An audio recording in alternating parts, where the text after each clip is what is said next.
ಕಾಲಿಟ್ಟಿದ್ದೇವೆ. ಇವತ್ತು ಧಾರ್ಮಿಕ ಪೂಜೆ, ಎರಡನೇ ದಿವಸದ ಪೂಜೆಯಲ್ಲಿ ನಾನು ಮತ್ತು ನನ್ನ ಶ್ರೀಮತಿಯವರು ಭಾಗವಹಿಸಿದ್ದೇವೆ. ಬಹಳ ಯಶಸ್ವಿಯಾಗಿ ಪೂಜಾ ಕಾರ್ಯಗಳು ನಡೆದಿದ್ದಾವೆ.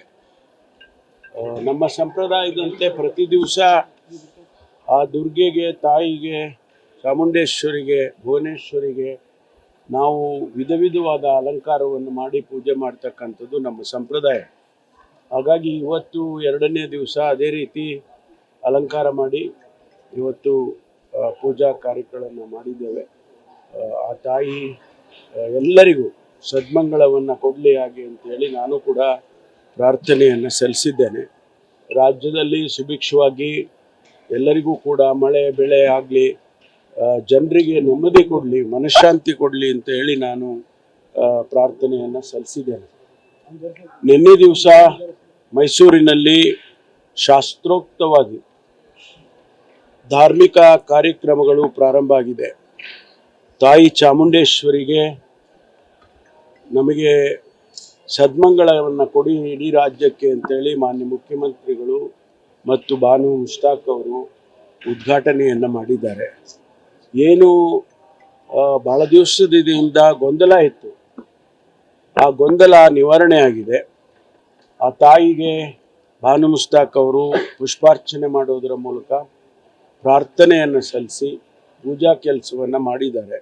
ಹಾಗಾಗಿ ಇವತ್ತು ಎಲ್ಲರಿಗೂ ದೇವರು ಎಲ್ಲರಿಗೂ ಸೇರುವಂಥದ್ದು ಮತ್ತು ದೇವರ ಆಶೀರ್ವಾದವು ಎಲ್ಲರಿಗೂ ಬೇಕಾಗಿರ್ತಕ್ಕಂಥದ್ದು. ಎಲ್ಲ ಧರ್ಮಗಳು ಅದನ್ನೇ ಕೇಳೋದು. ಯಾವುದೇ ಧರ್ಮದಲ್ಲಿದ್ದರೂ ಕೂಡ ನಮಗೆ ಒಳ್ಳೆಯದು ಮಾಡಿ ಅಂತ ನಾವು ಕೇಳ್ತೇವೆ ವಿನಃ ಕೆಟ್ಟದ್ದು ಮಾಡಿ ಅಂತ ಕೇಳೋದಿಲ್ಲ. ಮನಃಶಾಂತಿ ಕೊಡಿ ಮತ್ತು ಎಲ್ಲರಿಗೂ ಕೂಡ ನೆಮ್ಮದಿ ಕೊಡಿ, ಶಾಂತಿಯಿಂದ ಬಾಳ್ತಕ್ಕಂಥ ರೀತಿಯಲ್ಲಿ ಅವಕಾಶ ಮಾಡಿ ಅಂತ ಹೇಳಿ ದೇವರಲ್ಲಿ ಪ್ರಾರ್ಥನೆ ಮಾಡೋದು ಸಹಜ. ಎಲ್ಲ ದೇವರು ಕೂಡ ಶಾಂತಿಯನ್ನೇ ಬಯಸ್ತವೆ. ಹಾಗಾಗಿ ನಮಗೆ ಯಾವುದೇ ವ್ಯತ್ಯಾಸಗಳಿಲ್ಲದೆ, ಭಾವನೆಗಳಿಲ್ಲದೆ ನಾವು ಇವತ್ತು ಮೈಸೂರಿನಲ್ಲಿ ಮುಖ್ಯಮಂತ್ರಿಗಳು ಮಾಡಿದ್ದಾರೆ. ಇದು ನಾಡಿಗೆ ಒಂದು ಮಾದರಿಯಾಗಿ ಆಗ್ತದೆ ಅಂತ ಹೇಳಿ ನಾನು ಭಾವಿಸ್ತೇನೆ.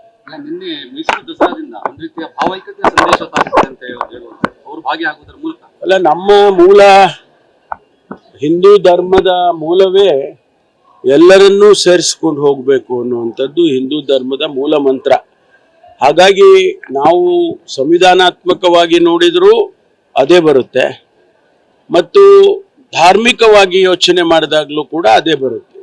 ಎಲ್ಲ ಧರ್ಮಗಳ ಸಾರಾಂಶ ನಾನು ಹೇಳಿದಾಗೆ ಎಲ್ಲವೂ ಒಂದೇ ಇರೋದರಿಂದ ನಾವು ಇವತ್ತು ನಮ್ಮ ಸಂವಿಧಾನದಲ್ಲಿ ಏನು ಹೇಳಿದ್ದಾರೆ ಅದೇ ರೀತಿಯಲ್ಲಿ ಇವತ್ತು ಮೈಸೂರಲ್ಲಿ ನಡೆದಿದೆ. ಇದು ಇಡೀ ದೇಶಕ್ಕೆ ಒಂದು ಮಾದರಿಯಾಗಿ ಅಂತೇಳಿ ನಾನು ಅಂದ್ಕೊಳ್ತೇನೆ. ಅಲ್ಲ, ನಾನು ಮನೆಯಲ್ಲಿ ಪೂಜೆ ಏನು ಮಾಡೋದಿಲ್ಲ, ನಮ್ಮ ಶ್ರೀಮತಿ ಅವರು ಮಾಡ್ತಾರೆ. ಆದರೆ ಇವತ್ತು ಬ್ರಹ್ಮಚಾರ್ಯ ರೂಪವನ್ನ ಇರ್ತಕ್ಕಂಥ ಆ ತಾಯಿಗೆ ಇವತ್ತು ಅಲಂಕಾರ ಮಾಡಿ ಪೂಜೆ ಮಾಡಿದ್ದೇವೆ. ತಾವೆಲ್ಲ ನೋಡಿದ್ರಿ, ಕೆಂಪು ಬಣ್ಣ ಅದು ಬಹಳ ಇಷ್ಟ ಅಂತ ಹೇಳಿ ಪದ್ಧತಿ ಇದೆ, ಅದು ಧಾರ್ಮಿಕ ಪದ್ಧತಿ. ಕೆಂಪು ಬಣ್ಣ ಇವತ್ತು. ಹಾಗಾಗಿ ನಮ್ಮ ಎಲ್ಲ ತಾಯಂದಿರು, ಸಹೋದರಿಯರು ಎಲ್ಲ ಕೆಂಪು ಸೀರೆ ಉಟ್ಕೊಂಡ್ ಬಂದಿದ್ದಾರೆ. ನೀವು ಕೆಲವರೆಲ್ಲ ಕೆಂಪು ಟಿ ಶರ್ಟ್ ಹಾಕೊಂಡಿದ್ದೀರಿ. ನಿಮಗೂ ಎಲ್ಲ ಒಳ್ಳೇದಾಗ್ಲಿ ಅಂತ ಹೇಳಿ ಪ್ರಾರ್ಥನೆ ಮಾಡ್ತೀನಿ. ನನಗೆ ಗೊತ್ತಿಲ್ಲ. ಧರ್ಮಸ್ಥಳದ ವಿಚಾರದಲ್ಲಿ ಸರ್, ಈಗ ಈ ಮಾಸ್ಕ್ ಚಿಹ್ನೆಯನ್ನು ಹೆಂಡತಿ ಜೀವ ಬೆದರಿಕೆ ಇದೆ, ನನಗೆ ರಕ್ಷಣೆ ಕೊಡಿ ಅಂತ ಕೇಳಿದ್ರು. ಆ ರೀತಿ ಏನಾದರೂ ಕಂಡು ಬಂದ್ರೆ ರಕ್ಷಣೆ ಕೊಡ್ತೇವೆ, ರಕ್ಷಣೆ ಖಂಡಿತವಾಗಿ ಕೊಡ್ತೇವೆ. ಯಾಕಂದ್ರೆ ಇದು ಬಹಳ ಒಂದು ದೊಡ್ಡ ತನಿಖೆ ನಡೀತಾ ಇರ್ತಕ್ಕಂಥ. ಹಾಗಾಗಿ ಯಾರಿಗೆ ತೊಂದರೆ ಆಗ್ತದೆ, ಸತ್ಯವನ್ನ ಹೊರಗೆ ತರೋದಕ್ಕೆ ತೊಂದರೆ ಆಗ್ತದೆ ಅನ್ನೋರಿಗೆ ರಕ್ಷಣೆಯನ್ನ ಖಂಡಿತವಾಗಿ ಪೊಲೀಸ್ ಇಲಾಖೆ ಕೊಡುತ್ತೆ.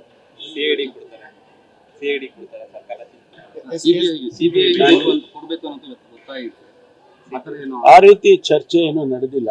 ಗೊತ್ತಾದ್ರೆ ನಿಮ್ಗೆ ಫಸ್ಟ್ ಹೇಳುತ್ತೆ. SIT ಮುಂದುವರಿತಾ ಇದೆಯಲ್ಲ. ಇಲ್ಲ, ಆ ರೀತಿ ಏನು ಕಾಣಲಿಲ್ಲ. ಆ ರೀತಿ ಮಧ್ಯಂತರವಾದಂತ ವರದಿ ಆಗ್ಲಿ, ಚಾರ್ಜ್ ಶೀಟ್ ಆಗ್ಲಿ ಏನು ಕಾಣಲಿಲ್ಲ. ಅದು ಆದಷ್ಟು ಬೇಗ ಮುಗಿಸಿ ಅಂತ ಹೇಳಿದ್ದೇವೆ. ಅದು ತನಿಖೆ ನಿರ್ದಿಷ್ಟವಾಗಿ ಇಷ್ಟೇ ದಿವಸದಲ್ಲಿ ಅಥವಾ ಹೀಗೆ ಮುಗಿಸ್ಬೇಕು ಅಂತ ಹೇಳಕ್ ಬರೋದಿಲ್ಲ. ಅದನ್ನ ಆದರೂ ಕೂಡ ಏನೆಲ್ಲ ಪುರಾವೆಗಳು ಎವಿಡೆನ್ಸ್ಗಳು ಸಿಕ್ಕತ್ತೆ ಅದನ್ನ ನೋಡಿಕೊಂಡು ಬೇಗ ಮುಗಿಸ್ಕೊಡಿ ಅಂತ ಹೇಳಿದ್ದೇವೆ. ಈ ಜಾತಿ ಗಣತಿ ವಿಚಾರದಲ್ಲಿ ಕೂಡ ಸ್ಟೇ ತರಕ್ಕೆ ಹೋಗಿದ್ದಾರೆ. ಇವತ್ತಿನ ಮಧ್ಯಂತರ ಆದೇಶ ಇದೆ ಅಂತ ಹೇಳ್ತಾರೆ. ಗೊತ್ತಿಲ್ಲ ನಮ್ಗೆ. ಸ್ಟೇ ಅಲ್ಲ, ಕೋರ್ಟಿಗೆ ಹೋಗಿರೋದು ಬಹಳ ಜನ ಕೋರ್ಟಿಗೆಲ್ಲ ಹೋಗಿದ್ದಾರೆ. ಆದ್ರೆ ತೀರ್ಪು ಏನ್ ಬರುತ್ತೆ ಕಾಯ್ದು ನೋಡೋಣ. ಇವತ್ತು ಮಧ್ಯಂತರ ಆದೇಶ ಇದೆ ಅಂತ ಕಾಯ್ದು ನೋಡೋಣ. ಚಿಕ್ಕೋಡಿ, ರಾಯಾಪುರದಲ್ಲಿ ಹಿಂದೂ